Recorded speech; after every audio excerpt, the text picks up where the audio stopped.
My Falcons have the Eagles next week, which is a great segue into how terrible the Falcons offense looked in their debut this year.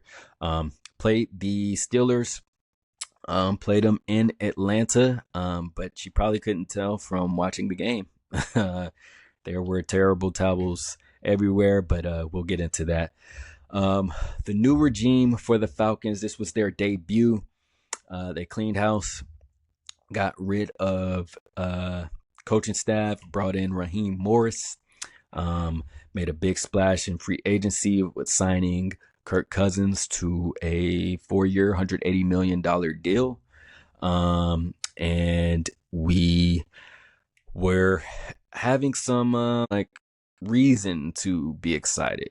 Most of the Falcon seasons have been, I don't know, coming into the season, we're like, I don't know what to expect, man. I don't know what we're doing. And, we knew we had players, and we just knew we needed to get the quarterback. It seemed that we handled that double the need. We got not one, but two quarterbacks that seemed legitimate. So a lot of hype coming into this game and this season after the offseason.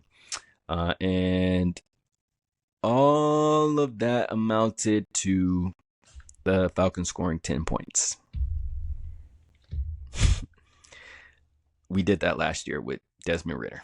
All right, so it was, to say it was a disappointment would be an understatement. On top of that, guess who the offensive coordinator is for the Steelers now? The Falcons' old head coach, Arthur Smith. And guess who was starting the game for the Steelers? The quarterback that the Falcons didn't choose and got, Kirk Cousins. And it was embarrassing. It was embarrassing on the offensive side of things. TJ Watt, there was just no answer for him. He dominated the offensive line all game. It felt like every snap. He made some plays that, thankfully, there were penalties that saved us, or else he would have made even more. He dominated our offensive line, and mind you, it wasn't like the Falcons' offensive line was an area of concern. There was actually an area of confidence for us this year, coming into the season. And so for him to just destroy the offensive line like that was extremely disappointing. And Falcons got to go back to the drawing board. A lot of hype, a lot of expectations now that we have a quarterback, and to have a 10-point outing and lose to a team that didn't score a touchdown. Like, let's put that into perspective. The Steelers have a heck of a defense too, and they have, I think, the best edge rusher in the game with TJ Watt. But like the Pittsburgh offense didn't do much. And so maybe it was a bad first game jitters, maybe chemistry, trying to get that together. Oftentimes teams aren't as good or as bad as they look in week one. And new team, and you have to go against a guy who had 19 sacks last year. Like, for the first game, I think maybe it was an anomaly. Maybe we are a lot better than that, but all I know was that was extremely disappointing. Now, outside of the actual on the field play, let's talk about the Pittsburgh fans in Atlanta. I have to give, as a native Atlantean, whatever you say, I have to give perspective here, right? Not making excuses, but just some perspective. Okay. Atlanta is what you call a transit city, meaning we get a lot of influx of people, mostly from the Northeast, but all over, who come and nestle in Atlanta. It's a lot cheaper than most places in the country. Um, we get all four seasons. We have really good wings. Like there's a myriad of reasons of why people move to Atlanta, but um, ultimately there's an ongoing joke of nobody who lives in Atlanta is from Atlanta. So when you put that into perspective, you realize that we deal with this. Probably the only sport we don't deal with it much is baseball. But when it comes to football and basketball, we see this all the time. When the Knicks come into town against the Hawks, it is a Knicks show in there. When LA comes into town with LeBron, it's a Lakers show in there. Like it's because a lot of these, and again, the Pittsburgh fan base travels well. They, all these Super Bowl, they have this historic just pride in their fan base and all of this. So they do travel well. But it's also when you get a team with that much history and that type of fan base in a transit city, it looks like what you saw on Sunday, which is where you couldn't tell if you were in Pittsburgh. It was to the point where TJ Watt was doing, like, when do you ever see, besides trolling, when do you ever see the road team player hyping the crowd up?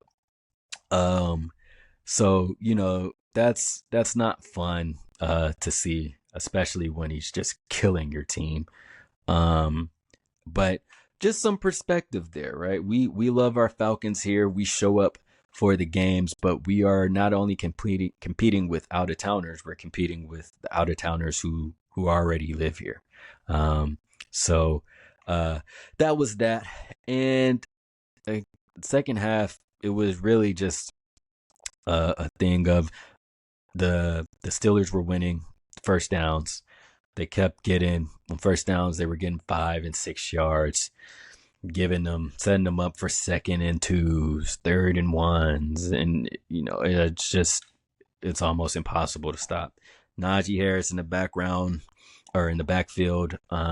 Justin Fields as a mobile quarterback. They were kind of just getting anything they wanted. But speaking of kind of that good, bad, and ugly, the good for the Falcons was their defense. Their defense showed up. Again, didn't let up a touchdown. Made the big stops when we needed to. It just couldn't get any help from the offense, man. Kirk Cousins played poorly. There's no other way around it. And I am a Kirk Cousins fan. Wasn't all that excited about him coming to Atlanta. I didn't know what to really expect from him. Didn't have a lot of expectations for him overall, but I knew he was better. Anything was better than what we had last year. I wholeheartedly believe that we had the worst quarterback in the league last year. Like it just couldn't get any worse than that. So I knew he would be an improvement from that. But after week 1, I don't know. Let's, again, we'll see. Let's see what happens when we actually give him some protection. If we can give him some protection, hopefully the offensive line steps up from here on. But very disappointing first game for the Falcons. Let down. And then again, to lose to the coach that you just let go at home. The Steeler takeover, the TJ Watt takeover. It was disheartening to see. And as far as the schedule for the Falcons, it doesn't get easier. It actually gets harder. We go into Philly on Monday Night Football next week to play them. And again, that's just going to be a tough game. That receiving core, goodness gracious, we have Saquon Barkley. That's going to be a tough one. And then you're like, okay, it can't get any worse than that. Yes, it can. We then go and play the Chiefs. Um, Play them at home, but we see how much of advantage that is.